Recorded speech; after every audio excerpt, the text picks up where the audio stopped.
അപ്പോൾ നമ്മൾ കഴിഞ്ഞ ക്ലാസ്സിൽ നമ്മളുടെ UGC നെറ്റ് കൊമേഴ്സിൻ്റെ ക്വസ്റ്റ്യൻ പേപ്പർ ഡിസ്കഷനിൽ 138 ക്വസ്റ്റ്യൻസ് 138 വരെ ചെയ്തു. അപ്പം നിങ്ങൾക്ക് ഓർഡർ ഇതായിരിക്കില്ല. അപ്പം നിങ്ങളുടെ ക്വസ്റ്റ്യൻ പേപ്പറിൻ്റെ കോഡ് അനുസരിച്ചിട്ട് ഓർഡർ വ്യത്യാസം വരാം, ക്വസ്റ്റ്യൻസിൽ മാറ്റമൊന്നും വരില്ല.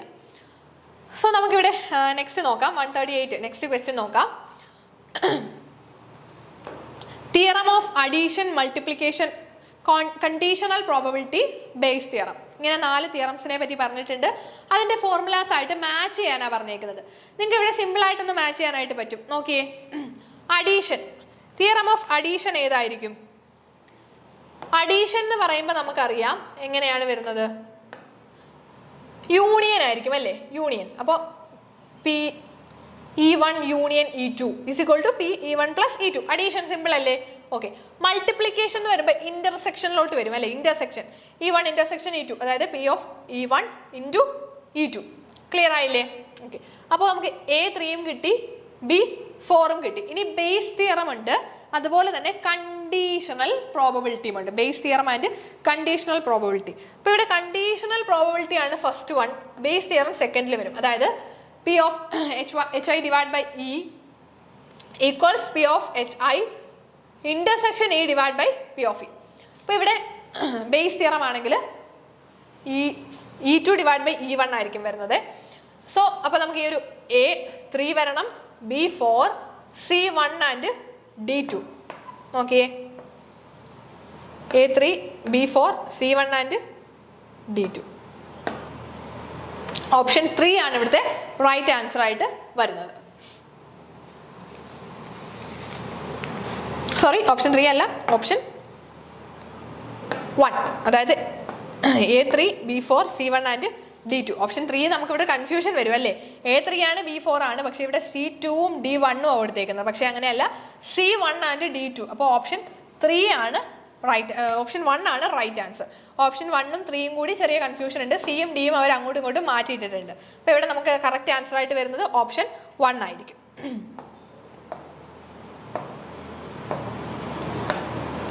നെക്സ്റ്റ് ക്വസ്റ്റ്യൻ നോക്കാം. The most popular form of advertising does not include. Forms of അഡ്വർടൈസിംഗിൽ വരാത്തത് ഏതാണ്?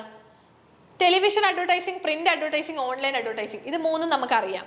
പക്ഷേ ഈ ഇൻഫോർമേഷണൽ അപ്പീൽ എന്ന് പറഞ്ഞിട്ടൊരു ടേം നമ്മുടെ അഡ്വർടൈസിംഗിൽ വരുന്നില്ല. സോ അവിടെ പോപ്പുലർ ഫോം ഓഫ് അഡ്വർടൈസിംഗിൽ വരാത്തത് ഓപ്ഷൻ 1 ആണ്, ഇൻഫോർമേഷണൽ അപ്പീൽസ്. നെക്സ്റ്റ് ക്വസ്റ്റ്യൻ നോക്കാം. Who has given a new school of thought known as the Principles of Management or Management Process School? ആരാണ് Principles of Management സ്കൂളിന്റെ founder ആയിട്ട് വരുന്നത്? Yes, of course, Henry file. Henry ഫയലിന്റെ 14 principles ഒക്കെ നമ്മൾ പഠിച്ചിട്ടുണ്ട് അല്ലേ? ഓക്കെ. അപ്പോൾ പ്രിൻസിപ്പിൾസ് ഓഫ് മാനേജ്മെന്റിൽ വരുന്നത് ആരാണ്? ഹെൻറി ഫയൽ ആണ്. ഓക്കെ. അപ്പോൾ നമ്മുടെ ഈ ക്വസ്റ്റ്യൻ ഡിസ്കഷൻസ് കഴിഞ്ഞു.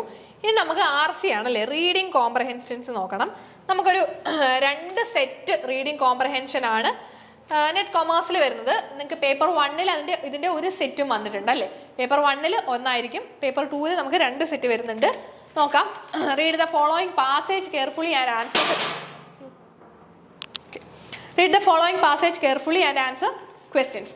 ഈ ഒരു പാസേജ് വായിച്ചിട്ടുള്ള ക്വസ്റ്റ്യൻസ് ആണ്, പക്ഷേ സിമ്പിൾ ആയിരുന്നു. നമ്മുടെ RC കമ്പാരിറ്റീവ്ലി സിമ്പിൾ ആയിരുന്നു. RCയിൽ ഈ തവണത്തെ ഒരു പ്രത്യേകത, സ്റ്റേറ്റ്മെന്റ് ടൈപ്പ് ക്വസ്റ്റ്യൻസ് കുറവായിരുന്നു, സ്റ്റേറ്റ്മെന്റ് ടൈപ്പ് ഇല്ലായിരുന്നു. അതുകൊണ്ട് നമുക്ക് സിമ്പിൾ ആയിട്ട് സ്ട്രെയിറ്റ് ഫോർവേഡ് ആൻസർ ചെയ്യാനായിട്ട് പറ്റും. ഓക്കെ, നമുക്ക് ഈ ഒരു പാസേജ് വായിച്ച് നോക്കണം. നെക്സ്റ്റ് ആൻസേഴ്സിലോട്ട് പോകാം. According to the passage, what is the benefit of adhering to corporate governance for investors? എന്താണ് കോർപ്പറേറ്റ് ഗവേണൻസ് ലോ ആയിട്ട് നമ്മൾ കോർപ്പറേറ്റ് ഗവേണൻസ് ആ ഒരു കമ്പനി പ്രോപ്പറായിട്ട് കൊണ്ടുപോകുവാണെങ്കിൽ ഇൻവെസ്റ്റേഴ്സിനുള്ള ബെനിഫിറ്റ് എന്തായിരിക്കും? ക്വസ്റ്റ്യനിൽ തന്നെ പറഞ്ഞിട്ടുണ്ടായിരിക്കും അല്ലേ. നോക്കിയേ,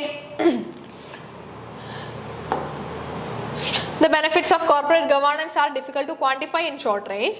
Then accounting jugglery and showing profit give a company short term gain, but they are not long term policy for financial credibility.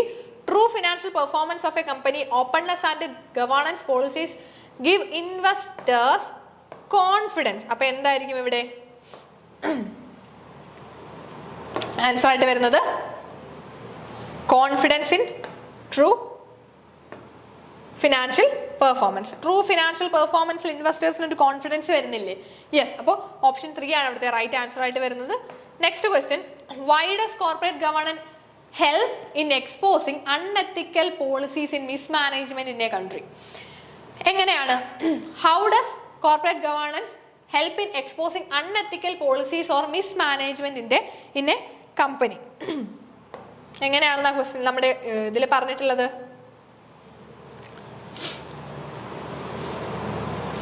Unethical policy or mismanagement, CEO or director of a company will be exposed by adhering to corporate governance principles. So, ഇവിടെ corporate governance will throw lights on excessive remuneration given to directors or CEO. It improve the investor confidence and relation. അത് നമ്മൾ പറഞ്ഞു. Then, the occurrence of fraud and mismanagement can be detected early for remedial action. It's also agreed that no system can improve fraudulent practices fully. അപ്പോൾ ഇവിടെ നമുക്ക് ഈ ഒരു mismanagement ഒക്കെ തടയാനായിട്ട് എങ്ങനെ പറ്റുന്നുണ്ട്? കോർപ്പറേറ്റ് ഗവേണൻസ് പ്രിൻസിപ്പിൾസുമായിട്ട് നമ്മൾ പ്രോപ്പർ ആയിട്ട് ഫോളോ ചെയ്യണം അല്ലേ? കോർപ്പറേറ്റ് ഗവേണൻസ് പ്രിൻസിപ്പിൾസ് ഫോളോ ചെയ്താലേ പറ്റുള്ളൂ. അപ്പൊ ഇവിടെ നമുക്ക് എന്താണ് ആൻസർ ആയിട്ട് വരുന്നത്? By fixing responsibility and promoting openness. കാരണം ഇവിടെ governance help in exposing unethical policy in മിസ്മാനേജ്മെന്റിനെ എക്സ്പോസ് ചെയ്യാനായിട്ട് ഹെൽപ്പ് ചെയ്യുന്നത് എങ്ങനെയാണ്? ഒരു കമ്പനിയുടെ മിസ്മാനേജ്മെന്റ് ഒക്കെ നമുക്ക് പുറത്തറിയണമെങ്കിൽ എങ്ങനെ വേണം? Fixing responsibility and promoting openness. അവിടെ ഓപ്ഷൻ 2 ആണ് കറക്റ്റ് ആൻസർ ആയിട്ട് വരുന്നത്. Fixing responsibility and promoting openness in the organisation. Okay, next question. What is one of the advantage of corporate governance mentioned in the passage? Corporate governance ന്റെ advantage ഈ ഒരു പാസേജിൽ പറഞ്ഞിട്ടുള്ള advantage ഏതാണ്? Fixing up excessive remuneration advantage ആയിട്ട് വരുന്നില്ല. Discouraging individual decision making advantage അല്ല. International accounting practice എന്ന് പറഞ്ഞിട്ടില്ല. പക്ഷേ improving investor confidence and relation advantage ആയിട്ടാണ് പറഞ്ഞിട്ടുള്ളത്. സോ ഇവിടെ ഓപ്ഷൻ 4 ആയിരിക്കും correct answer. Next question, how does the passage describe corporate governance as a system? Corporate governance നെ ഒരു സിസ്റ്റം ആയിട്ട് ഈ ഒരു പാസേജിൽ എങ്ങനെയാ പറഞ്ഞിട്ടുള്ളത്? നമുക്ക് ആ പാസേജിലോട്ടൊന്ന് പോയി നോക്കാം. നോക്കിയേ, corporate governance brings order and method in decision making process and fix who should own the responsibility. Then ഒരു സിസ്റ്റം ആയിട്ട് പറഞ്ഞിട്ടുള്ള എവിടെയാണ്? Corporate governance is an open democratic system. They may appear long winded or time consuming. അവിടെ ഡ്രോബാക്കും ഉണ്ട്, പക്ഷേ ഒരു open democratic system ആയിട്ടല്ലേ പറഞ്ഞിട്ടുള്ളത്? സോ ഇവിടെ കോർപ്പറേറ്റ് ഗവേണൻസിനെ എങ്ങനെയാ പറഞ്ഞിട്ടുള്ളത്? Open democratic system with some drawback. Option 3 ആയിരിക്കും അവിടെ കറക്റ്റ് ആൻസർ ആയിട്ട് വരുന്നത്. ദെൻ നെക്സ്റ്റ് ഒരു ക്വസ്റ്റ്യൻ നോക്കുവാണെങ്കിൽ, what is one of the primary goal of introducing corporate governance in a company? കമ്പനിയിൽ കോർപ്പറേറ്റ് ഗവേണൻസ് കൊണ്ടുവരുന്നതിന്റെ പ്രൈമറി ഗോളായിട്ട് നമ്മുടെ ഈ ഒരു പാസേജിൽ പറഞ്ഞിട്ടുള്ള എന്താണ്? Bringing order and method in decision making അല്ലേ? മാക്സിമൈസിങ് ഷോർട്ട് ടേം ഗെയിൻ ഉണ്ട്, പക്ഷെ അതൊക്കെ നമുക്ക് പ്രൈമറി ഗോൾ അല്ല. പ്രൈമറി ഗോൾ ആയിട്ട് വരുന്ന എന്താണ്? Bringing order and method in decision making. Option 2 ആയിരിക്കും റൈറ്റ് ആൻസർ. ഓക്കെ, നെക്സ്റ്റ് ഒരു RC നോക്കാം. രണ്ടാമത്തെ പാസേജ് ആണ് നമ്മളിവിടെ പറയുന്നത്. ഈ ഒരു പാസേജ് നമ്മുടെ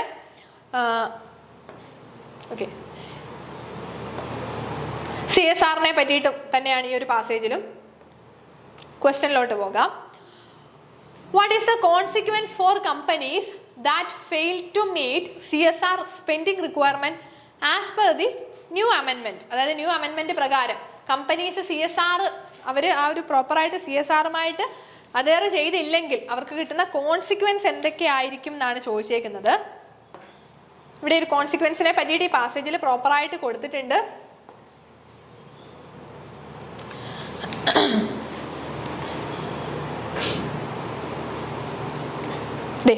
The new amendment will require all companies which qualify the provision under CSR to spend the specified part of their profit towards CSR responsibility without failing. അപ്പം ആ ഒരു ഫെയിലിയർ ഇവിടെ വരാതെ അവർ എന്ത് ചെയ്യണം? Specified part of their profit പ്രോഫിറ്റിന്റെ ഒരു പാർട്ട് എന്ത് ചെയ്യണം? സ്പെൻഡ് ചെയ്തിരിക്കണം. ഇനി അങ്ങനെ ചെയ്തിട്ടില്ലെങ്കിലോ?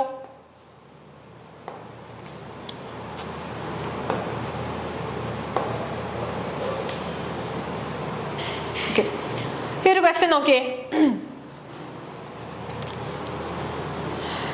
As per the present amendment, companies are required to spend 2% of profit towards CSR in given time limit, or are required to turn over this amount of profit in the fund which are run by government. അതായത് government run ചെയ്യുന്ന ഫണ്ടുകളിൽ അവർ ഈ ഒരു amount invest ചെയ്യണം. So ഇപ്പൊ എന്താ പറഞ്ഞേക്കുന്നത്? ആ ഒരു പുതിയ അമെൻമെന്റ് പ്രകാരം, അപ്പൊ ഇവിടെ ആൻസർ ആയിട്ട് ഓപ്ഷൻ 4 ആയിരിക്കും വരുന്നത്. They are required to turn over the profit to government run funds. Government run ഫണ്ട്സിലോട്ട് ആ പ്രോഫിറ്റിനെ കൊടുക്കണം. സോ ഓപ്ഷൻ 4 ആയിരിക്കും അവിടുത്തെ right answer. Then, according to the passage, what is the main point emphasized by Josiah Charles Stamscots?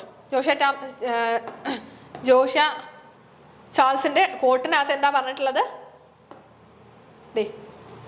It is easy to dodge our responsibility, but we cannot dodge the consequence of dodging our responsibility. എന്താ പറഞ്ഞേക്കുന്നത്? നമ്മളുടെ റെസ്പോൺസിബിലിറ്റീസിനെ നമുക്ക് dodge ചെയ്യാം അല്ലേ? റെസ്പോൺസിബിലിറ്റീസിനെ നമുക്ക് കണ്ടില്ല എന്നടിക്കാം. പക്ഷേ നമുക്ക് അതിന്റെ കോൺസിക്വൻസിനെ എന്ത് ചെയ്യാനായിട്ട് പറ്റത്തില്ല? ഡോഡ്ജ് ചെയ്യാനായിട്ട് പറ്റില്ല. സോ അവിടെ ആൻസർ, പ്രോപ്പർ ആൻസർ ഏതായിരിക്കും വരുന്നത്? Companies cannot avoid the consequence of neglecting their responsibility. Option 1 ആയിരിക്കും right answer. Okay, next question. What did the Indian government implement with regard to CSR? CSR വെച്ചിട്ട് Indian government എന്താ പറഞ്ഞിട്ടുണ്ടായിരുന്നത്? Okay. The Indian government implemented a new CSR guideline. This guideline require Indian company to spend 2% of their net profit on CSR. എന്ത് ചെയ്യണം? net profitന്റെ 2% CSRൽ spend ചെയ്യണം. So Indian government ഇവിടെ CSRനെ പറ്റിയിട്ട് പറഞ്ഞിട്ടുള്ള എന്തായിരുന്നു? Mandatory 2% sending of net profit on CSR. Option 1 ആയിരിക്കും correct answer. Then what is triple bottom line approach in CSR? CSRലെ ട്രിപ്പിൾ ബോട്ടം ലൈൻ അപ്രോച്ച് ഇതൊക്കെ സിമ്പിൾ ആണല്ലേ? ക്വസ്റ്റിനിൽ തന്നെ നേരിട്ട് പറഞ്ഞിട്ടുണ്ട് ട്രിപ്പിൾ ബോട്ടം ലൈൻ അപ്രോച്ചിനെ പറ്റിയിട്ടൊക്കെ. ഓക്കെ, 3 P's ഇവിടെ പറഞ്ഞിരിക്കുന്ന കണ്ടില്ലേ? 3 P's: people, planet and profit. Okay, people, planet and profit ആണ് അവിടെ ട്രിപ്പിൾ ബോട്ടം ലൈൻ അപ്രോച്ച് ആയിട്ട് വന്നിട്ടുള്ളത്. ഓക്കെ, ഏതാണ്? People, planet and profit. അപ്പോൾ ഇവിടുത്തെ കറക്റ്റ് ആൻസർ ഓപ്ഷൻ 2 ആയിരിക്കും, people, planet and profit. Okay, last question. According to the passage, what is the significance of a company's social responsibility in the modern digitalized world? Modern digitalised വേൾഡിൽ ഈ ഒരു CSRന്റെ significance ആണല്ലേ, കമ്പനിയുടെ social റെസ്പോൺസിബിലിറ്റിയുടെ significance ആണ് ചോദിച്ചിട്ടുള്ളത്. അപ്പം ഈ ഒരു മോഡേൺ ഡിജിറ്റൽ വേൾഡിൽ എന്താണ് significance?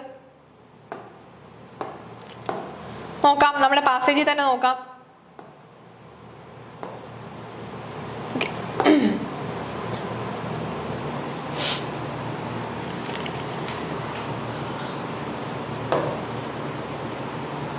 Okay, in this modern digitalized world, business are required to be mindful both in terms of what they are doing and how they are doing. The company's brand is not just depend on the quality of product they are offering to people, but on the overall impact of the company's operations on the society, environment and economy. അപ്പോൾ ഈ modern digitalised വേൾഡിൽ ബിസിനസ്സിന് എപ്പോഴും എന്താണ്, അവർ ചെയ്യുന്ന കാര്യങ്ങളിൽ മാത്രമല്ല സൊസൈറ്റിയെ കൂടി എന്ത് ചെയ്യണം, കൺസിഡർ ചെയ്തിരിക്കണം. ഓക്കെ, നമുക്കപ്പോൾ അതിൻ്റെ ആൻസറായിട്ട് അസ്യൂം ചെയ്യാവുന്നത്, according to this passage, what is the significance of a company's social responsibility in the digital modernised world. Modernised digital വേൾഡിൽ വരുമ്പം ആൻസറായിട്ട് വരുന്നത്, it provides a competitive edge in a crowded market place. അല്ലേ, നമ്മൾ പറഞ്ഞു ഇത്രയും വലിയൊരു മാർക്കറ്റിൽ നമുക്കൊരു കോമ്പറ്റേറ്റീവ് എഡ്ജ് കിട്ടണമെങ്കിൽ എന്ത് വേണം? ആ ഒരു കമ്പനി പ്രോപ്പറായിട്ട് ആ ഒരു സോഷ്യൽ റെസ്പോൺസിബിലിറ്റിയെ കൂടി മാനിച്ചിരിക്കണം. ഓക്കെ, അപ്പോൾ ഓപ്ഷൻ 3 ആയിരിക്കും ഇവിടുത്തെ റൈറ്റ് ആൻസർ. ഓക്കെ, സോ നമുക്ക് ഇത്രയേ ഉള്ളൂ നമ്മളുടെ ഈ ഒരു കൊമേഴ്സിൻ്റെ നമ്മൾ 150 ക്വസ്റ്റ്യൻസ്, സോറി 100 ക്വസ്റ്റ്യൻസ് അല്ലേ, ആദ്യത്തെ 50 ക്വസ്റ്റ്യൻസ് പേപ്പർ 1 ആയിരുന്നു. പിന്നെയുള്ള നമ്മുടെ 100 ക്വസ്റ്റ്യൻസ് നമ്മൾ ഡിസ്കസ് ചെയ്ത് കഴിഞ്ഞു. സോ ഇത്രയും ക്വസ്റ്റ്യൻസ് നമ്മളുടെ ഒരു ടെൻറ്റേറ്റീവ് ആൻസർ കീ പ്രകാരം നമ്മൾ ഡിസ്കസ് ചെയ്തതാണ്. സോ നിങ്ങൾക്ക് ഇതൊക്കെ ക്ലിയർ ആയി എന്ന് വിശ്വസിക്കുന്നു. അപ്പോൾ നമ്മുടെ ഈ ഒരു എക്സാം ക്യാൻസൽ ചെയ്തു എന്ന് വെച്ചിട്ട് നിങ്ങൾ ഇനിയും ആ ഒരു പഠിക്കാനുള്ള ചൂട് നിങ്ങൾ കളയരുത്, പ്രോപ്പറായിട്ട് പഠിച്ചു പോകുക. സോ ഈ ഒരു ക്വസ്റ്റ്യൻ അനാലിസിസ് വെച്ചിട്ട് നിങ്ങൾ എന്ത് ചെയ്യണം, നിങ്ങൾക്ക് എത്ര ആൻസർ കിട്ടി, നിങ്ങളുടെ ആൻസർ ക്വസ്റ്റ്യൻ പേപ്പർ കയ്യിൽ ഉണ്ടായിരിക്കുമല്ലോ. അപ്പോൾ നിങ്ങൾ ചെയ്ത ആൻസേഴ്സും നിങ്ങളുടെ മനസ്സിൽ കാണും. സോ അത് വെച്ചിട്ട് നിങ്ങൾ എന്ത് ചെയ്യണം, ഒന്ന് അനലൈസ് ചെയ്ത് നോക്കിയിട്ട് നിങ്ങൾക്ക് കിട്ടിയ ആൻസേഴ്സ് ജസ്റ്റ് ഈ ഒരു വീഡിയോയ്ക്ക് താഴെ കമൻ്റ് ആയിട്ട് ഇടുക. ഇതിൻ്റെ താഴെ ഒരു കമൻറ്റ് ഇടുക. അപ്പോൾ നമുക്കൊന്ന് അനലൈസ് ചെയ്യാമല്ലോ, എല്ലാവർക്കും കിട്ടിയ ആൻസേഴ്സ് അറിഞ്ഞാൽ നമുക്കൊരു എക്സ്പെക്റ്റഡ് കട്ട് ഓഫിനെ പറ്റിയിട്ടും ഒന്ന് ടെൻറ്റേറ്റീവ് ആയിട്ടൊന്ന് നോക്കാനായിട്ട് പറ്റും. സോ നിങ്ങൾ എന്ത് ചെയ്യണം, ഈ ഒരു ആൻസേഴ്സ്, ഇതിൻ്റെയൊക്കെ ഒരു ആൻസേഴ്സ് പ്രോപ്പറായിട്ട് നോക്കി ഇതിലെ വീക്ക് ഏരിയാസ് ഏതൊക്കെയാണെന്ന് മനസ്സിലാക്കണം. അപ്പം നിങ്ങൾക്ക് എവിടെയൊക്കെയാണ് തെറ്റിയത്, ഏതൊക്കെ ക്വസ്റ്റ്യൻസ് ആണ് തെറ്റിപ്പോയത് എന്നൊക്കെ ഒന്ന് പ്രോപ്പറായിട്ട് മനസ്സിലാക്കുക. then അത് നിങ്ങളൊരു ബുക്കിലോട്ട് കുറിച്ച് വെക്കുക അല്ലേ, എവിടെയൊക്കെയാണ് തെറ്റിയത്, അപ്പം നമുക്ക് അറിയാത്ത പോർഷൻസ് ഏതൊക്കെയാണ്, ഒന്നും കൂടി റെഫർ ചെയ്യേണ്ട പോർഷൻസ് ഏതൊക്കെയാണെന്ന് ഒന്ന് കുറിച്ച് വെക്കാം. അത് കഴിഞ്ഞ് നിങ്ങൾ എന്ത് ചെയ്യണം, ഈ ഒരു എക്സാമിൽ നിങ്ങൾക്ക് തെറ്റിയ ഭാഗങ്ങൾ നോക്കി അതിനെ ഒന്നും കൂടി എടുത്തു വെച്ച് പ്രോപ്പറായിട്ട് പഠിക്കുക. അതുപോലെ തന്നെ ഇത് വെച്ചിട്ട് നിങ്ങൾക്കൊരു ഏരിയാസ് ഏതൊക്കെയാണ് അല്ലെങ്കിൽ ഫോക്കസ് ഏരിയാസ് ഒക്കെ ഒന്ന് മനസ്സിലാക്കാനായിട്ട് പറ്റും. പക്ഷേ ഇത് മാത്രം പോരാ, നമ്മൾ ഇത്രയും നാൾ പ്രോപ്പറായിട്ട് പഠിച്ചു വെച്ച സിലബസ് വൈസ് തന്നെ പഠിക്കുക. ഇപ്പം നോർമലി നമ്മുടെ ഈ ഒരു എക്സാം മോഡറേറ്റ് ടു ഈസി ലെവലായിരുന്നു അല്ലേ, മോഡറേറ്റ് ടു ഈസി ആയിരുന്നു. പക്ഷേ ഇനി നെക്സ്റ്റ് അവർ നടത്തുന്ന ഒരു റീടെസ്റ്റ് എങ്ങനെ ആയിരിക്കും എന്ന് നമുക്ക് പ്രവചിക്കാനായിട്ട് പറ്റില്ല. ചിലപ്പോൾ മോഡറേറ്റ് ടു ഡിഫിക്കൽട്ടായിട്ട് നടത്താം, ചിലപ്പോൾ നമ്മുടെ ഈ ഒരു സെയിം സിസ്റ്റം ആയിട്ട് തന്നെയും നടത്താം. അപ്പോൾ എക്സാമിൻ്റെ ലെവൽ നമ്മൾ ചിന്തിക്കേണ്ട, നമ്മൾ പഠിക്കാനുള്ളത് നമ്മൾ പ്രോപ്പറായിട്ട് പഠിച്ചു വെക്കാം. അപ്പോൾ നമ്മൾ ഈ ഒരു ഇത്രയും കാര്യങ്ങളും പ്രോപ്പറായിട്ട് പഠിച്ച് നിങ്ങൾ നെക്സ്റ്റ് എക്സാമിന് വേണ്ടിയിട്ട് നല്ല രീതിയിൽ പഠിച്ചു പോകുക. ഇനി എക്സാം എഴുതാൻ പോകുന്ന എല്ലാവർക്കും all the best. Thank you.